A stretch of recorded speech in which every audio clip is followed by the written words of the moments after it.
Dear children, all of you know that we live on the surface of the earth and the life above the ground is vibrant and rich in variety.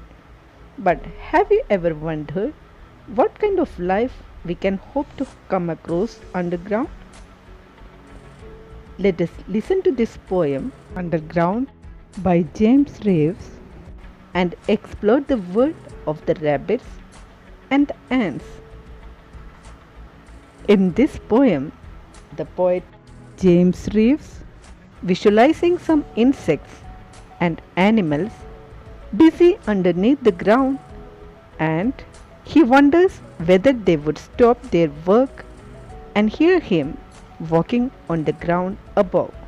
He thinks of the ants that run to and fro, always busy trying to make their densely populated empires grow. There are some creatures which the poet feels are quiet.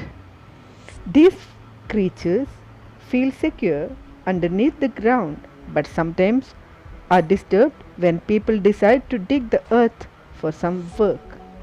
The poet describes this security beautifully with the words earthly solitudes. The creatures underneath the earth's surface without disturbance from the outside world is describing as solitude.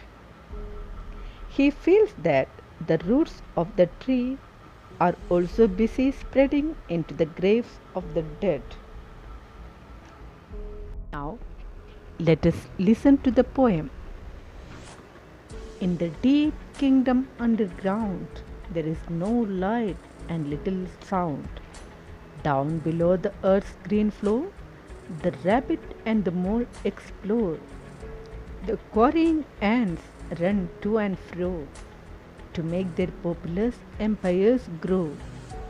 Do they, as I pass overhead, stop in their work to hear my tread? Some creatures sleep and do not toil, secure and warm beneath the soil.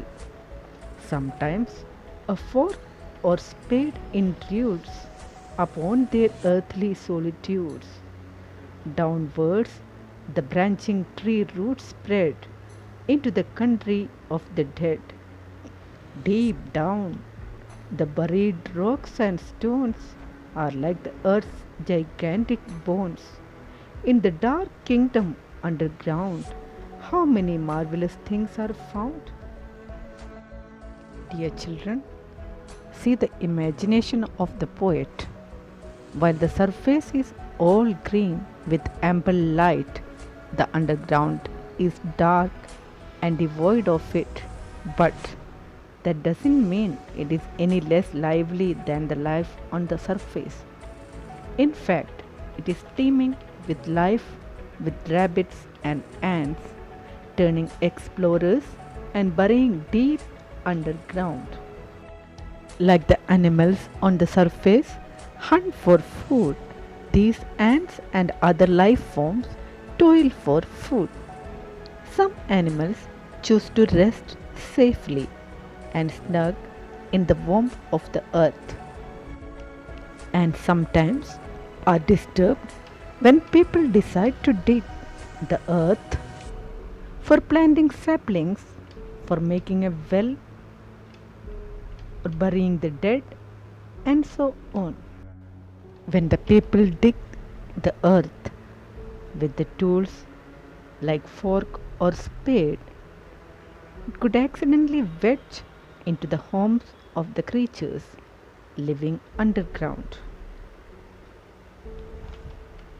The poet says that further down there are buried rocks and stones which are likely Earth's huge sharpening tools. Overall, the poet is wondered at the marvelous world that exists under the ground. Children, I hope you have enjoyed this poem.